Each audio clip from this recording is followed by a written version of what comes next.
Partout aux États-Unis, les centres de recrutement vides deviennent la norme.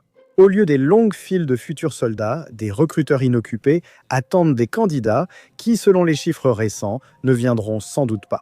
Sur les 6 branches des forces armées, 3, à savoir l'armée de terre, la marine et l'armée de l'air, n'ont pas atteint leurs objectifs de recrutement en 2022, l'armée de terre étant particulièrement en difficulté, n'ayant pas réussi à recruter les 15 000 membres nécessaires pour atteindre son objectif de 60 000 nouvelles recrues. Cela a soulevé des questions sur l'avenir de l'armée américaine. Pourquoi ? C'est la pire année de recrutement militaire en 50 ans. Les responsables cherchent vite des solutions.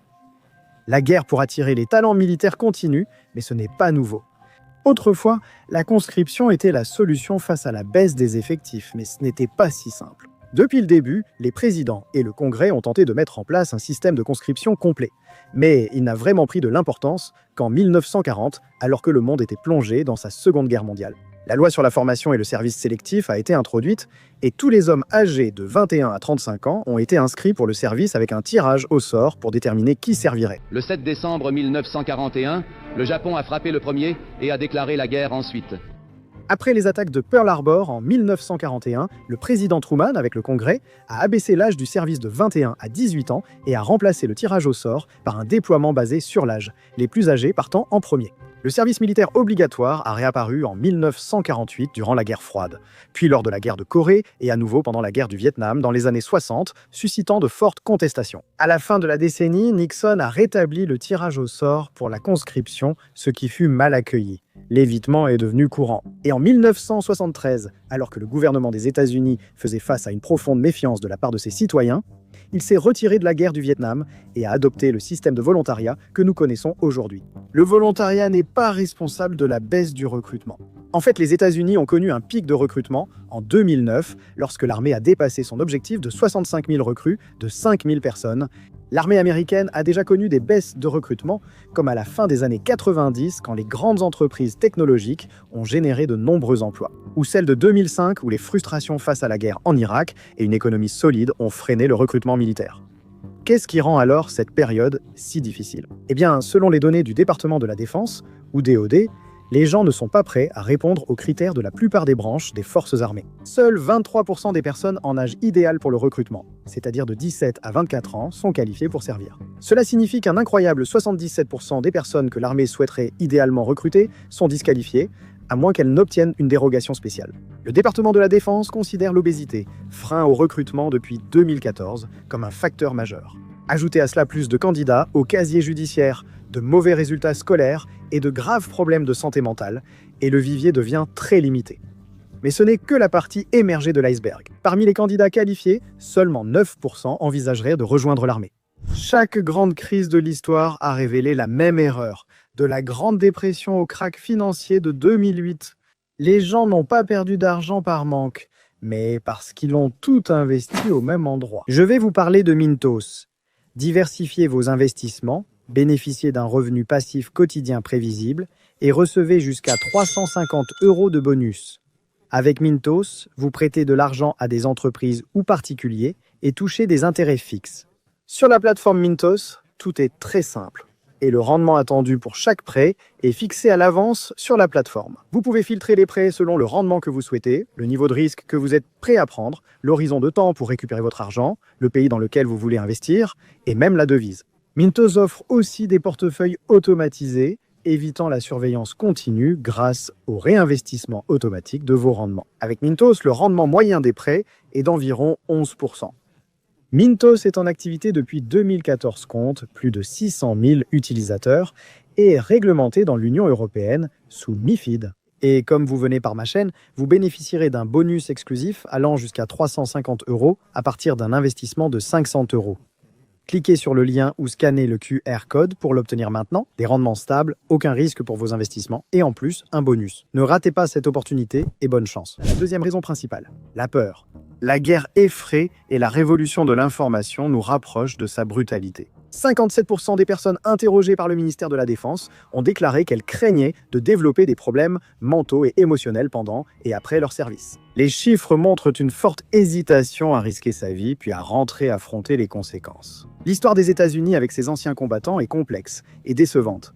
ce n'est un secret pour personne. 99% of us got killed. Et nous n'avons rien reçu en retour.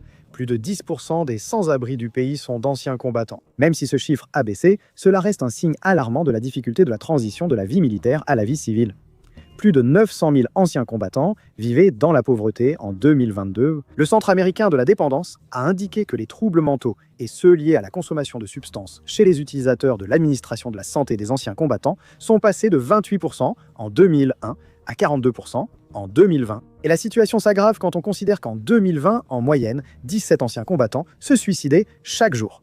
Ces chiffres stupéfiants montrent que la vie après le service est une lutte constante. Et franchement, qui voudrait ça pour soi? Bien que certains avantages et programmes militaires soient censés répondre à ce problème, y accéder est devenu un véritable jeu du chat et de la souris pour certains anciens combattants. En 2021, un projet de loi visait à supprimer l'obligation annuelle de fournir des preuves de handicap liées au service pour que les anciens combattants perçoivent des allocations vestimentaires. La cour d'appel pour les anciens combattants met souvent plus d'1 an à juger une affaire, et les prestations prennent encore plus de temps à être versées. La troisième raison, bien que moins idéale, reflète les difficultés passées de recrutement. Le chômage diminue. À 3,7%, il est presque revenu au chiffre d'avant la pandémie. L'instabilité économique est une ressource clé pour le recrutement militaire. Avec l'essor des entreprises en ligne et du télétravail, il n'est plus nécessaire de se tourner vers une carrière militaire. Ensuite, il y a l'éléphant dans la pièce que le département de la Défense évite, la culture militaire. On peut tous chercher sur Google ce que l'armée américaine a fait au fil des ans, et ce n'est pas beau à voir. Le massacre de No Gunnery durant la guerre de Corée, les photos de 2004 montrant des soldats américains maltraitant des détenus à Abu Ghraib en Irak, et les récits d'activités criminelles en Afghanistan ne sont que quelques exemples. Sans oublier les problèmes internes. Les gros titres qui apparaissent lorsque vous cherchez des cas d'inconduite au sein de l'armée américaine sont accablants. Les forces armées s'expriment davantage sur la culture, avec 13% de signalements d'agression en plus en 2021. Pour illustrer ce point, près de 36 000 militaires ont reconnu avoir subi des contacts non désirés. L'armée de terre est la plus concernée par ces signalements. Le problème, la génération Z en est consciente. Grâce à ces informations en ligne, ils savent des choses que l'armée ne peut plus cacher. Il est donc plus difficile de les attirer. Cela ne marchera pas. Résoudre ces problèmes est urgent.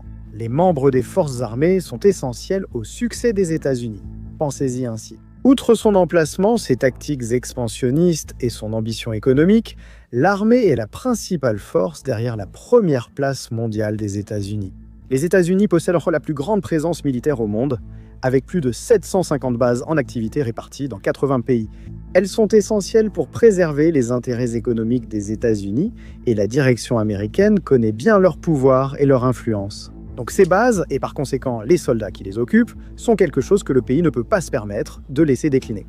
Alors que peut-on faire à ce sujet? Faut-il revenir à l'époque de la conscription et des tirages au sort pour le service militaire? Peut-être un service militaire obligatoire comme en Corée du Sud, en Israël ou en Norvège? Eh bien, on n'en est pas là, et cela n'arrivera probablement pas, à moins que les États-Unis ne soient attaqués d'une manière ou d'une autre. Même dans ce cas, la fièvre patriotique après des attaques comme le 11 septembre attirerait tant de volontaires qu'une mobilisation ne serait pas nécessaire. Le département de la Défense a donc renforcé les avantages et opportunités financières, offrant par exemple une prime d'engagement de 50 000 $.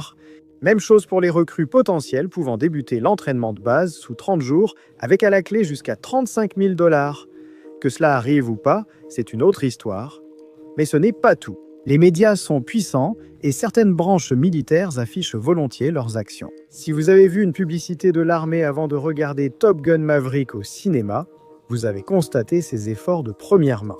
Lors de la sortie du Top Gun original en 1986, le recrutement dans la marine a temporairement augmenté de 8%. Et il y a aussi l'industrie du jeu vidéo qui rend la guerre excitante, au lieu de la présenter comme un travail difficile, avec un ennui écrasant ou un syndrome de stress post-traumatique douloureux, des blessures et la mort selon l'endroit où vous êtes déployé.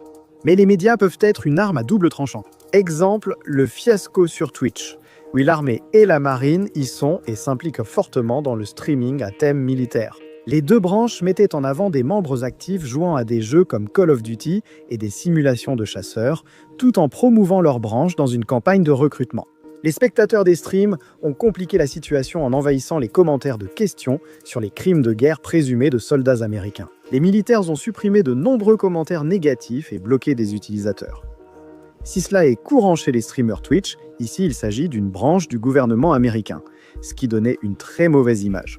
Au final, les diffusions en direct ont été suspendues et cela n'a certainement pas convaincu les gens de s'engager, mais plutôt de ne pas le faire. Certains centres de recrutement ont levé des interdits, comme les tatouages sur le cou. L'armée a aussi tenté de supprimer l'exigence du diplôme d'études secondaires, mais a vite renoncé après le tollé. Tandis que la marine a relevé l'âge limite de recrutement à 41 ans, la limite nationale. Elle a aussi assoupli les critères du test de qualification des forces armées, autorisant les candidats sous la moyenne à continuer le recrutement. Les mêmes décisions ont été prises pour l'armée en 2008, ce qui a entraîné un boom temporaire l'année suivante. Mot-clé, temporaire. Même si ajuster les critères marche à court terme, un changement durable exige plus. Ce problème reflète aussi peut-être simplement notre époque. Regardez simplement le nombre de membres en service actif en 1985 comparé à celui de 2019. Les chiffres ont presque été divisés par 2, passant de 2,1 millions à 1,3 million. Mais ce n'est pas seulement un problème américain. La plupart des pays développés font face à des pénuries de troupes. C'est logique, car avec la technologie, l'automatisation et les drones qui font le travail difficile, il faut moins de main-d'œuvre qu'avant. Mais ce besoin persiste, ne vous y trompez pas. Donc la vérité, c'est que, comme pour la plupart des choses, il y a des couches et des niveaux à cela. Le département de la Défense ne peut pas résoudre seul l'obésité, l'échec scolaire et les antécédents criminels, révélant un problème plus large dans le pays. Les conditions de vie des membres du service et des anciens combattants doivent encore s'améliorer. Un profond changement culturel est aussi attendu depuis longtemps. Qu'il s'agisse de maintenir des normes internationales ou d'appliquer des sanctions pour comportements inappropriés au pays comme à l'étranger. Réduire la bureaucratie compliquant l'accès aux avantages, surtout de santé pour les anciens combattants, changerait la perception de la vie après le service et attirerait plus de recrues. Pour suivre l'évolution des temps, le ministère de la Défense doit changer de tactique. Sinon, l'avenir de l'armée américaine s'en trouvera affaibli, avec des bases médiocres et des soldats mécontents et maltraités qui affaibliront la structure du pouvoir américain, entraînant un déclin du statut global du pays.